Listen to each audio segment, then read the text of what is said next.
I haven't done an updated Meet the Animals in quite some time, so I figured I would introduce all of my animals once again. I have some new ones, but a lot of them are the OGs, so if you've been on this channel for a few years, you probably know them. So I guess we'll start with Pogo because he's literally right here. He's trying to grab my ponytail.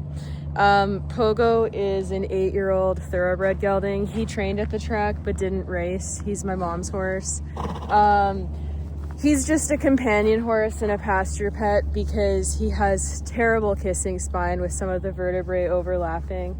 Recently this past year he had a big health scare and we almost lost him, but he's been doing good so far, and has been stable for quite some time. So yeah, he's like the class clown of the herd and everybody loves him and he's a big sweetheart.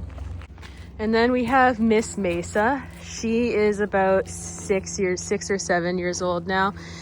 She's one of the Mustangs that I went to Nevada to get. She was caught in Utah in Mount Eleanor. That's the herd management area. She has partial blindness in this eye, like she's corneal scarring, and she's missing half of the bottom waterline.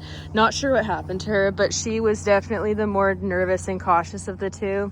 I gentled her at Liberty with positive reinforcement, and they lived in a multi-acre pasture, and I didn't have any halters or ropes on them, so they learned everything that they know at Liberty, with me slowly introducing it to them with clicker training. She's a big sweetie. I have not ridden her yet. I do plan on starting her under saddle eventually, but I've been taking my time with her just because she is so sensitive and she needed it. I didn't want to rush anything because it's taken her a while to like build trust with me and actually like me as a person rather than just tolerating me. As you can see, she really likes scratches. She's small. She's probably only like 14 hands, so she's a pony. Her and Juniper, the other Mustang, are both ponies. And then this guy here, Banksy, you want to look up and show us your face? He's in a food coma right now. This guy here is Banksy. He's 6. I bred him, so I've known him since birth. I watched him be born. He is an Oldenburg, and his mom's a thoroughbred. And yeah, it's been fun raising him. He is started under saddle, but very, very lightly. I've been really taking my time with him. And this year he had a pretty bad hoof abscess over the summer, so he hasn't really done too much this year, but I'm hoping to do more with him next year and over the winter. He's got a lot of fabulous white markings. One of my favorites is this knee marking here. People always ask if it's a scar. It's not. He was born with this. He's got big stockings that he's got dirty, but yeah, and he's got like a teeny tiny little belly patch if you look. Sorry for the wiener shot. And then he has like these little spots. So he's a pretty colorful guy. And he's a big goofball as well. Also, his ears literally have not grown since he was a child. They're so small. Let's show the other side of his face just because it's like 2 different vibes. So can I see your other face? He's like, I'm just like a normal chestnut with a blaze on this side, but my other side is wild and crazy, right? Right, yeah, I know. Moosey. Are you gonna come walk with me, Moose? I realize I'm forgetting to say how long I've had everyone for. So Banksy's obviously 6 years since I've had him since birth. Pogo we've had for 6 years also because we got him as a 2-year-old. And then the Mustangs I've had for 3 years. This is Miss Juniper, nicknamed Junis. She's one of the Mustangs. She's got some fabulous chestnut roaning on her side. Milo, don't bite her. But you can't really see it because she's dirty. She's also a pony.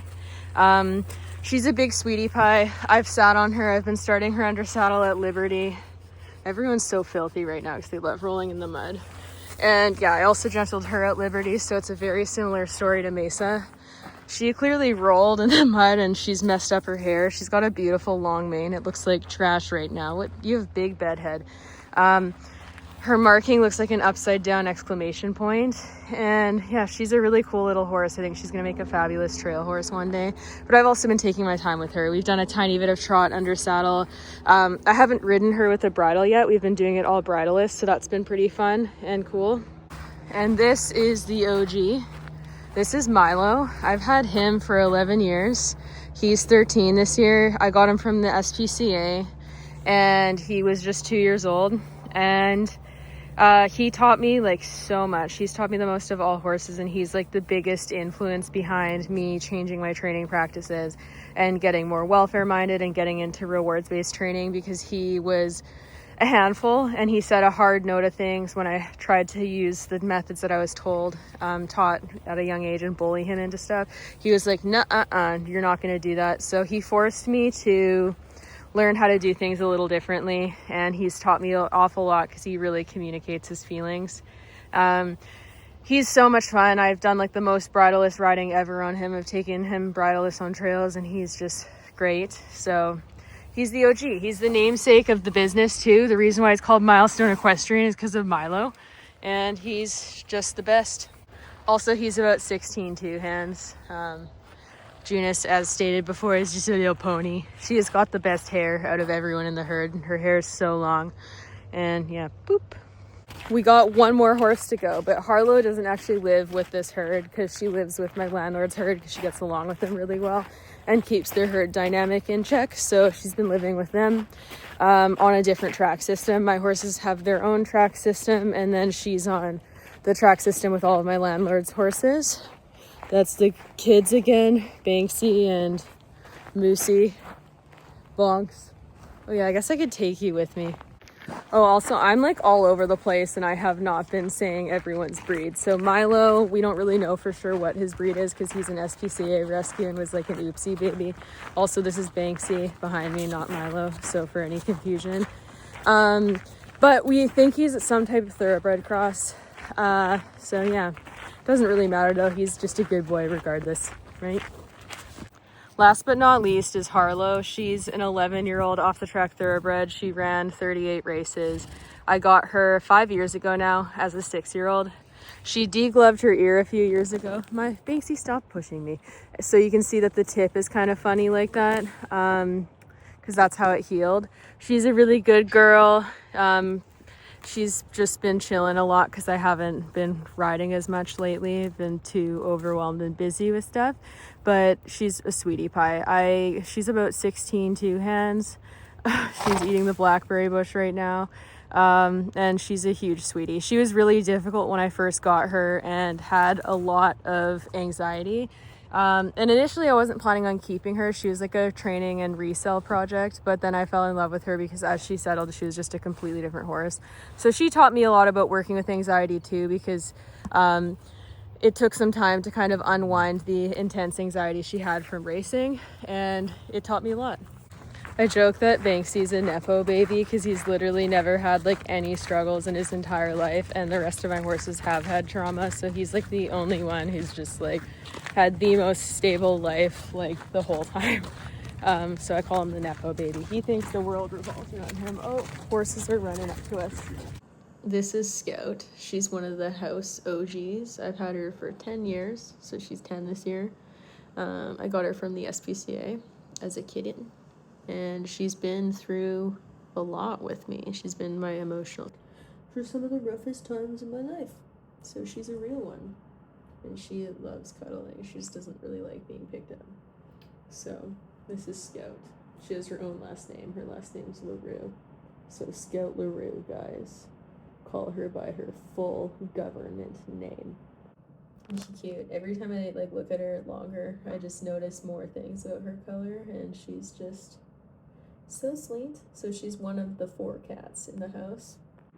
So this is Lint.